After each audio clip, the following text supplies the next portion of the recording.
গোপালজি বলে সবাইকে নমস্কার নমস্তে জানিয়ে আপনাদের সকলকে অসংখ্য ধন্যবাদ জানিয়ে আমি আমার নমিনেশন যেমন ফাইল করলাম, আমি চাই আমার ভবানীপুর কেন্দ্রের সাথে সাথে 294টা কেন্দ্রে আমাদের তৃণমূল কংগ্রেস এবং জোড়ার ফুট তাদের প্রত্যেকটা প্রার্থীকে উঠবি না জন্য আমি বাংলার মানুষকে অভিনন্দন জানাই।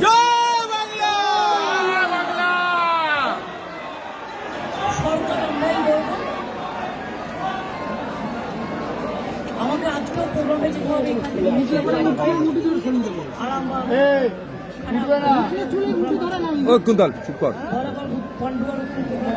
একসাথে, মানে বর্ডারে শ্রীরামপুরেও প্রোগ্রাম আছে, আমি পরে ফিরবো, কালকে আবার প্রোগ্রাম আছে, রেগুলার আছে, এখন চলছে চলবে, কোনো অসুবিধা নেই। আপনারা সকলে ভালো থাকুন, গরমে শরীরে যত্ন নেবেন, সুন্দর থাকবেন।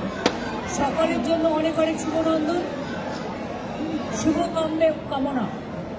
আমি মনে দুঃখ নিয়ে করছি, কারণ এত নাম বাদ দিয়েছে মানুষের, আমরা এখনো বলবো এটা সুপ্রিম কোর্টেরই অর্ডার ছিল। 32 লক্ষ নাম উঠেছে 1,20,00,000-এর মধ্যে, সেটাও আমার কোর্টে পেশ করার জন্য।